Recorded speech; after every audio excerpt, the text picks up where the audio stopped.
Thomas Müller n'est pas un homme qui court après les gros titres. Il ne crie pas. Il ne provoque pas. Et c'est précisément pour cela que ses mots frappent plus fort que la plupart. Car lorsque Thomas Müller a finalement parlé de Lionel Messi et de Cristiano Ronaldo, il n'a pas choisi de camp. Il a choisi quelque chose de bien plus dérangeant. L'un d'eux, a déclaré Müller, te donne l'impression que le football est trop facile. L'autre te donne l'impression que tu es trop petit. Trop facile. Trop petit. Comment deux joueurs peuvent-ils dominer la même époque et pourtant détruire leurs adversaires de manière totalement opposée? Et surtout, quelle sensation est la plus terrifiante? Ce n'est pas un débat de supporters, c'est une confession. Voulez-vous que je continue avec la partie contexte et statistique où nous plaçons les mots de Müller dans la chronologie complète Messi-Ronaldo?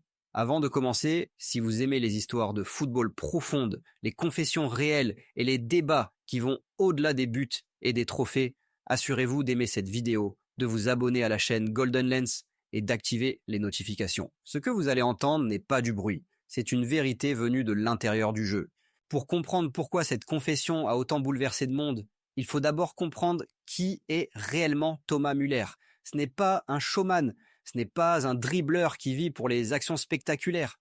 Müller a bâti toute sa carrière sur l'intelligence, le timing et la compréhension des espaces que personne d'autre ne voit. Au Bayern Munich, il a traversé génération après génération de stars, d'entraîneurs, de révolutions tactiques, non pas en criant plus fort que les autres, mais en devenant indispensable.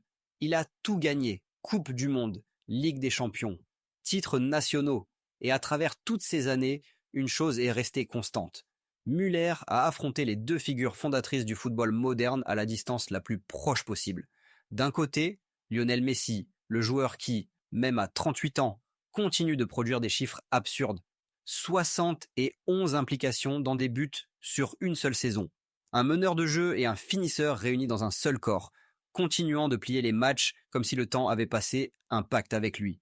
De l'autre, Cristiano Ronaldo, un homme qui a transformé le fait de marquer des buts en obsession, en science, en mode de vie. À son apogée, 60 buts par saison n'était pas un miracle, mais une attente. Les défenseurs ne se contentaient pas de le marquer. Ils s'y préparaient mentalement plusieurs jours à l'avance. Müller a vu cette époque se dérouler non pas en tant que spectateur, mais en tant qu'acteur. Et c'est pour cela que ces mots coupent en plus profondément. Car si un joueur comme lui affirme que l'expérience est différente, alors peut-être que le débat ne porte plus sur les chiffres. Peut-être qu'il s'agit de peur. Il n'existe pas une seule conférence de presse où Müller aurait soudainement décidé de devenir viral. Cette confession est née lentement, douloureusement, au fil des années de football d'élite, surtout lors des nuits européennes, quand les erreurs sont gravées à jamais. Repensez aux plus grandes scènes, des stades pleins, 90 minutes qui ressemblent à un jugement. Müller ne se contentait pas de jouer ses matchs, il les ressentait de l'intérieur de la machine. Et dans ces moments-là, le contraste entre Messi et Ronaldo devenait impossible à ignorer. Face à Messi, quelque chose d'étrange se produisait. Le plan était clair, le système était prêt, les lignes étaient compactes. Et pourtant, en quelques secondes, la structure se dissolvait, non pas dans le chaos, mais dans le silence. Une touche, une feinte de corps, une passe que personne n'avait anticipée. Soudain, le ballon avait disparu et le danger était déjà derrière vous. Müller a plus tard décrit cette sensation comme dérangeante plutôt que violente. Tu fais tout correctement, laissait-il entendre, et pourtant tu te sens en retard. Face à Ronaldo, la sensation était différente dès la première minute. Tu n'attendais pas le danger, tu anticipais la punition. Centre, ballon repoussé, deuxième ballon, duel aérien, chaque action semblait plus lourde, chaque dégagement paraissait provisoire. Parce que tu le savais, si tu clignes des yeux une seule fois, il est déjà dans les airs. C'est ici que les mots de Müller commencent à prendre tout leur sens. Messi ne t'effrayait pas par la force. Ronaldo ne te battait pas par le silence. Ils attaquaient l'esprit de façon opposée. Et Müller, un joueur qui survit en lisant l'espace et le temps, ressentait ces deux pressions plus clairement que la plupart. La question devient alors inévitable. Quel type de peur est le plus difficile à supporter? Celle que tu n'entends pas arriver ou celle qui ne te laisse jamais en paix? Quand Müller a dit « L'un d'eux te donne l'impression que le football est trop facile », il ne faisait pas un compliment à la beauté du jeu. Il décrivait l'impuissance. Car lorsque le football paraît facile, cela signifie quelque chose de terrifiant. Tout ce que tu as appris, entraîné et préparé devient soudainement inutile. Messi ne t'écrase pas par la vitesse ou la puissance. Il t'écrase par la clarté. Le jeu avance à son rythme, pas au tien. Les défenseurs ne sont pas battus. Ils sont contournés. Le ballon a déjà disparu avant même que la panique ait le temps de naître. Tu ne te sens pas humilié. Tu te sens en retard. Et c'est pire. Puis vient la seconde partie de la phrase. L'autre te donne l'impression que tu es trop petit. Il ne s'agit pas de taille. Il s'agit de poids. Ronaldo n'efface pas ton système. Il le met à l'épreuve. Encore. Et encore. Et encore. Chaque duel, chaque sprint, chaque saut ressemble à une mesure de tes limites. Et tôt ou tard, ces limites cèdent. Un ballon repoussé, un centre, un deuxième ballon. Et soudain, toute la souffrance prend sens. Pour lui, le génie de Müller, c'est la compréhension de l'espace. Messi vole l'espace sans que tu t'en rendes compte. Ronaldo l'envahit jusqu'à t'empêcher de respirer. Voilà le véritable sens de cette citation. Il ne s'agit pas de savoir qui marque le plus. Il ne s'agit pas de savoir qui possède le plus de trophées. Il s'agit de la manière dont il contrôle tes émotions pendant un match. L'un transforme le football en une énigme que tu ne peux pas résoudre. L'autre le transforme en une épreuve que tu ne peux pas survivre éternellement. Et c'est pour cela que Müller n'a pas choisi de vainqueur, parce qu'il a compris quelque chose de plus profond. Ils ne te battent pas de la même manière. Ils ne livrent même pas le même combat. Pendant des décennies, le football savait à quoi ressemblait la peur. On craignait Ronaldo Nazario quand il fonçait sur vous avec une violence brute. On craignait Zinedine Zidane quand le ballon semblait ralentir autour de lui. On craignait Ronaldinho parce que la joie elle-même pouvait vous humilier. Mais cette peur était momentanée. Avec Messi et Ronaldo, quelque chose a basculé. La peur a cessé d'être un instant. Elle est devenue un état. Face à Messi, les défenseurs ont cessé de demander « Comment l'arrêter ?» Ils ont commencé à se demander « Comment survivre aux 90 prochaines minutes sans perdre notre structure ?» Parce que Messi n'avait pas besoin d'un duel. Il n'avait pas besoin d'espace. Il n'avait même pas besoin de vitesse. Il lui fallait une seconde d'incompréhension. Un défenseur qui avance au lieu de coulisser. Un milieu qui tourne la tête trop tard. Et soudain, le match était déjà terminé, silencieusement. Ronaldo, lui, a transformé la peur en endurance. Tu ne craignais pas une action, tu craignais l'accumulation, le 10e sprint, le 15e saut, le moment où tes jambes ne répondent plus, mais où les siennes, si. La génération de Müller n'a pas grandi en choisissant entre des styles. Elle a dû endurer les deux en même temps.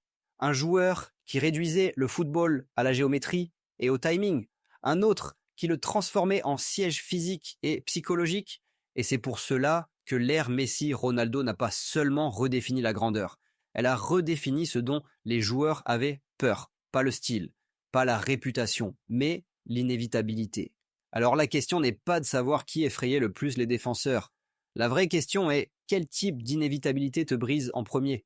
L'héritage le plus dangereux de Messi et Ronaldo ne se trouve pas dans les chiffres. Il se trouve dans la manière dont le football se prépare aujourd'hui. Les tactiques modernes sont obsédées par le contrôle à cause de Messi. Bloc bas, ligne compacte, latéraux inversés, double pivot, tout est conçu pour retirer le temps et l'espace avant même qu'ils ne puissent penser. Et pourtant, comme l'admettent aujourd'hui des entraîneurs de la MLS à l'Europe, même une préparation parfaite s'effondre souvent après une touche, une pause, un angle impossible. Messi a forcé le football à admettre quelque chose d'inconfortable. On ne peut pas totalement planifier le génie. Ronaldo, à l'inverse, a remodelé l'obsession du football pour la perfection physique. Les systèmes de pressing sont devenus plus intenses, les défenseurs plus grands, les latéraux plus rapides, les courses de repli sont devenues non négociables. Parce que Ronaldo n'attendait pas les erreurs, il créait la fatigue, et la fatigue crée les erreurs. Regardez la nouvelle génération. Kylian Mbappé porte des échos de la clarté de Messi en transition. Vitesse, plus prise de décision instantanée. Erling Haaland est construit à l'image de Ronaldo. Puissance, répétition, inévitabilité dans la surface. Mais voici la vérité que la confession de Müller expose discrètement. Aucun d'eux ne combine les deux peurs. Ils menacent soit ta structure, soit ton corps. Messi et Ronaldo faisaient en gros deux. mais séparément, parfaitement, sans relâche. C'est pour cela que les entraîneurs parlent encore d'eux avec des tons différents. Messi comme d'un problème, Ronaldo comme d'une menace. L'un t'oblige à repenser le football, l'autre t'oblige à y survivre. Et c'est peut-être pour cela que cette ère semble impossible à remplacer, parce que le football peut s'adapter au système. Il peut s'adapter aux athlètes. Mais s'adapter à deux définitions opposées de l'inévitabilité en même temps, cela pourrait ne jamais se reproduire. Thomas Müller n'a pas mis fin au débat Messi-Ronaldo. Il a révélé pourquoi il a duré si longtemps, parce que cela n'a jamais été uniquement une question de but, de trophée ou de récompense. C'était une question de sensation, de ce que le football te faisait ressentir quand ils étaient sur le terrain. L'un rendait le jeu cruellement simple, l'autre le rendait brutalement lourd. Messi a pris le contrôle du temps et de l'espace. Ronaldo a pris le contrôle de la pression et de la peur. Et peut-être est-ce la conclusion la plus honnête de toutes. Le football n'a pas choisi entre eux, il a survécu aux deux. À toi, maintenant. Quelle sensation préférerais-tu affronter en tant que défenseur? Voir le football devenir trop facile ou réaliser que tu es trop petit? Si tu as apprécié ce type de narration footballistique profonde et honnête, n'oublie pas d'aimer la vidéo, de la partager avec d'autres passionnés et de t'abonner pour plus de confessions venues de l'intérieur du jeu. Et avant de partir, souviens-toi de ceci. Les débats s'effacent, les chiffres changent, les records tombent, mais les sensations restent. Les joueurs oublient les scores. Ils n'oublient pas ce qu'un match leur a fait ressentir. C'est pour cela que les mots de Müller comptent. Non pas parce qu'ils mettent fin à une discussion, mais parce qu'ils révèlent ce que les statistiques ne pourront jamais montrer. Si tu veux plus d'histoires comme celle-ci, des voix réelles, de la peur réelle, de la grandeur réelle, reste avec nous. Abonne-toi à la chaîne Golden Lens, active les notifications et dis-nous en commentaire, Messi était-il l'énigme que tu n'as jamais pu résoudre ou Ronaldo le poids dont tu n'as jamais pu t'échapper? La conversation ne s'arrête pas ici. Et la prochaine fois, nous irons encore plus loin. Une autre légende, un autre silence brisé, une autre vérité qui rend le débat Messi-Ronaldo encore plus inconfortable. Car lorsque les défenseurs parlent, on entend la peur.